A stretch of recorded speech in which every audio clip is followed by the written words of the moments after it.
Hi, it's Leslie, Married at First Sight. And people, for this week, get your big old glass of wine because you're going to need it. And we're starting right off with Lauren and Orion, and I'm calling him Onion because you know what? He made Lauren cry, and he is crazy.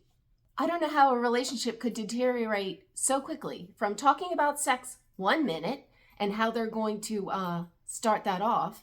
I like skin to skin contact. I really enjoyed that. Now I'm at the point where I'm like just imagining what it would be like with you. To here's where they are now. Is that not enough for you? Unfortunately. I'm sorry to hear that. I really am. Why is that not enough? Because I can't get past what was said. I can't move past this. Okay. What? In case you're wondering what she said, this is what she said. I've used terms that when I was younger that I didn't even know were derogatory. Redskin? No, I don't think I've ever used that language, but like I don't even know what redskin means, honestly. Oh, I do. I just looked at your face. Are you friggin' kidding me? They were doing so well, at least I thought, and now all of a sudden, and this what she said happened days ago. There was no thought to intention. She obviously said a very ignorant comment that she didn't even know the implications of. How in the world you cannot take into account that she did not mean it in such a nasty way is crazy to me. But anyway, here's Onion explaining why this comment is so impactful. I feel like you not only offended me and violated my culture, but I also feel like you offended my family. So I have a whole community that I have to come back to, and they are gonna have opinions about this. My mom included. Everybody around the world who is indigenous. It affects all of us at a much deeper level. And his mother? She was insulting his mother also. All the people around the world, that is also laid upon her there too. The whole friggin' world. You know, Lauren could say that, you know, with your comment about, not wanting to sleep with her since she slept with someone 2 months before. You've insulted all the, kind of the loose women, or you've insulted all the promiscuous women out there that will sleep with somebody even though they don't have a relationship. How dare you, Orion? Oh my God, where do they find these people? These experts, I take it back, they suck. They suck. But personally, I don't think we can analyze this without taking note of what Orion said to Lauren after she disclosed that she had actually slept with someone 2 months before this little marriage situation started. So how do you feel that I had sex 2 months ago? being honest, it kind of took sex off the table for me.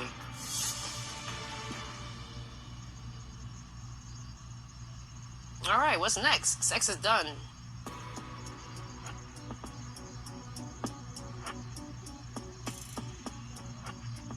See her face? Boy, if looks could kill. That just pissed her off. She was like, what? But we really can't understand what got them to that point without backing up a little bit and taking them through the last couple days of their glorious honeymoon. Well, that little comment sent Lauren off on a tirade that Orion had never seen before. They left pissed, and at some point they ended up that night going to bed together, and Lauren was still pissed. Orion, of course, back when I used to kind of like him, was very apologetic and was looking for a temporary solution so that they could continue on with their glorious union. Is there a temporary solution? I'm really sorry if I didn't support you in the way that you needed in that moment. And Lauren did not miss any opportunity to school Orion how he needs to speak to her now. There we go. Yeah. You're finally starting to tell the truth. So why is it the truth? I've always been truthful. Now let's not start the Orion, okay? We having a constructive conversation, right? Okay. We tell him the truth. She called him out on every line of bullshit she could find and made sure he was not trying to pacify her again. Then I need you to say an answer, Orion. Okay. I very much need you to say an answer. I don't do well with this. Whatever this is, Okay. I don't do well with gray. I understand. I know. Orion, tried to basically, with his tail between his legs, apologize and all the things, but Lauren was not having it. She wanted the truth. And she knew what the truth was, that he judged her. We all know what the truth was there. Lauren she was talking to him like he was a little kid who just, it was so degrading, and it was awful. Orion, realizing this whole thing is, this train has totally gone off the rails, he's trying to backpedal and say, oh no, I didn't judge you. Sure you did, but that's okay, that's what people do. No, it's just he had an issue with the intentions of the process, that she wasn't as committed as he was. What a load of crap that is. Orion's sticking to this point, though. I am not judging you for it. But you assumed that because I did that I was not moving in the way that you would want your future wife to move in. And what I'm standing on is I did not judge you. Okay. I did not judge you.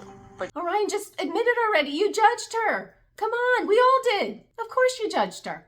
Anyway, then I guess the cameras are gone. I don't know why the cameras are not there all the time. That I don't understand, but I guess they can't be, 24/7 on them. I don't know why not. But anyway, at some point they had a secret conversation, and I'm sure Orion shed many a tear. He is the Onion, of course, and apologized profusely, trying to get this back together, for which I don't know why, because Orion had to totally backpedal and basically said he did not care about her past. He did not judge her for it. He ate it all, and basically she cut his whatever off, and there he was. But Lauren, of course, she wants to come out like the bigger person here, and she says she's giving him grace. She tells him, this was not one of your finer moments, but I am giving you grace, and it's just taking me a little while to get over all those emotions I had, because she realizes he judged her. Of course you did. We all did. I mean, it is what it is.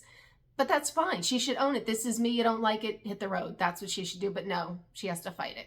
So Orion just, says he just dropped the ball and failed her, and just eats his words and all the things, and just comes back trying to pull it together here. And they finally kind of come out the other side after Orion basically gives up everything, says everything to get through this crap. Lauren comes around, and suddenly it's gone. It's like she gained back her power a little, and she's like, we got this, and they start to snuggle. All seems wonderful on the Lauren and Orion front. We got this.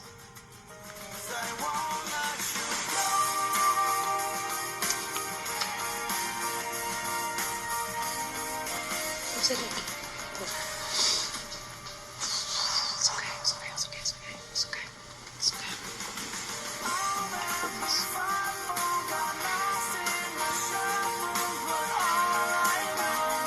Lauren consoles Orion, such a role reversal, and all is wonderful again. But this little ordeal, of course, warranted the experts to come in. And they first start out with, the lower expert, and that would be Dr. Pia. Orion basically says everything. I failed her and all the things, and Lauren tries to console him and just, and talk through it all and get back moving forward. Do you believe her when she says she is taking this seriously? The fact that she had sex 2 months ago does not impact how much she's committed to this relationship. I believe her, yeah. Does that feel genuine, Lauren? Yeah, it does. Does it feel genuine? Of course, Lauren says yes. No, it doesn't feel genuine. At least not to me. All right, they make it through the gall with Dr. Pia, and Orion says he needs some space. Ooh. I think so he can just stop crying and sniveling, because, he this is on TV. He does have a rep to protect. The whole family's watching, as he says. And after all that, this is about where it starts to go really south. And this is the first time that Orion admits that this little joke that she didn't even know the impact of or what it really meant until he explained it to her after, that this is something that he doesn't think he can get past. This is still an obstacle for him. Well, that little exchange prompted another late night of talking between Lauren and Orion. Then, of course, again, no cameras, but we see the aftermath, and Lauren and Orion have a big, massive fight.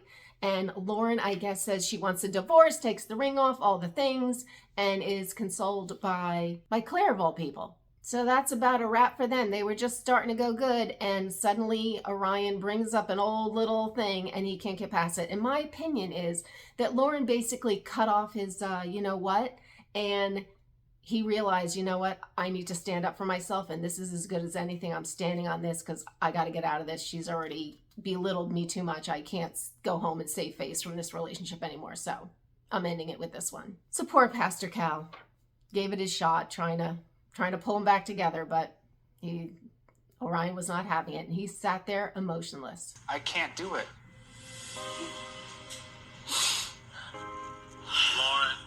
just gotta get myself together. I'm coming back. I'm coming back. There's Orion, emotionless. You can see he's already checked out of this little deal. Ah, Pastor Cal, you're losing your touch.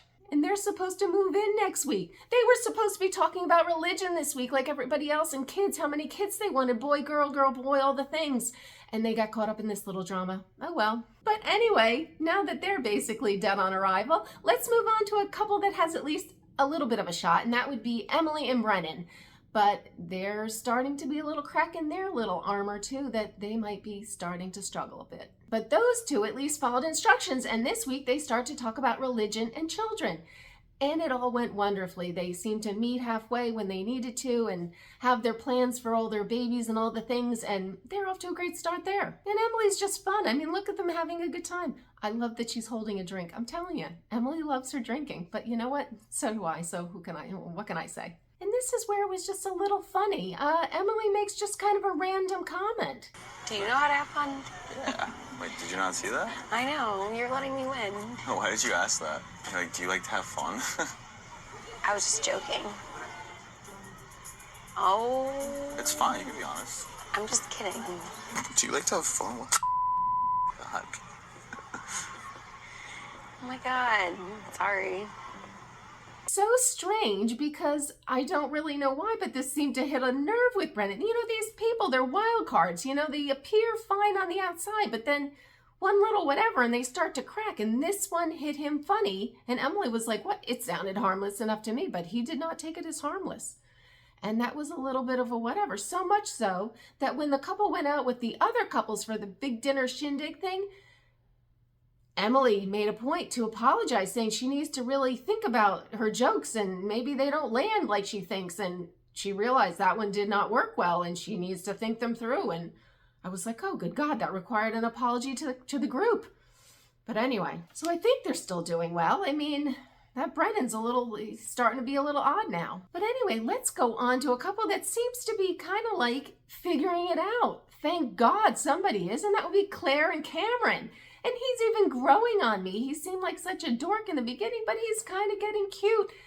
And he seems really caring and sensitive, and Claire is beautiful. You have to admit, she is beautiful, and she's even softening up to him. Wonders never cease. Cameron this week, I guess, went under the water, snorkeling or whatever, and got water in his ear, so he has an ear infection, and had to go off to a hospital to get it checked out. Claire seemed concerned, but kind of chuckled a little when he told her that he needed to get it checked out. He is in a lot of pain, and I do feel really bad for him. But Cameron makes it through it, and he's all better, gets his medications that he needs, shows up at the little group dinner with the most beautiful bouquet of roses. I don't know if you can call that a bouquet, because it was massive, so unbelievable. Shut up. That is as tall as me. What? Oh, that's so sweet. What is Oh, thank you. Sweet. We've spent so much time talking about ways of showing affection. Yeah. I decided to go back to basics. There you go. Thank you, Cameron. You're welcome. You're the bomb. I really appreciate you. Claire could have been a little more affectionate. She seems still a little reserved, but how sweet. That even melted my heart a little. Cameron, way to go. Way to go. They're slowly pulling up, these two. And now we're just going to go on to Austin and Becca. This is the couple to beat. I mean, they're almost boring because they're just so in sync and just so happy and everything's great and perfect. They got the memo that this week you're supposed to talk about religion. Austin kind of was like, oh, not now. You know, what's with that? I don't know. He doesn't want to rock the boat, but the boat will be rocked, Austin. You will see anyway, whether you want it to or not. But anyway, they did get to the religion discussion and they talked about things. My feeling is if religion was a big thing, you'd think the experts would have picked that up. So I wouldn't be so worried with that discussion. I mean, that would be something that the experts would, figure out before they match you. I would like to hope. I mean, some of these little things like Orion and Lauren had, they can't pick that nonsense up, But anyway, Becca and Austin, they talk about just showing up for each other, all the things. It's just glorious. But you know what? Warning to you, fair warning to you, the shitstorm will be coming and it will be coming for you too. Mark my words. But anyway, I follow this nonsense every week. So if you want to follow along, please subscribe and hit the notification bell so that you get notified every time I post a video, because I post every week. And I will see you next week. Bye.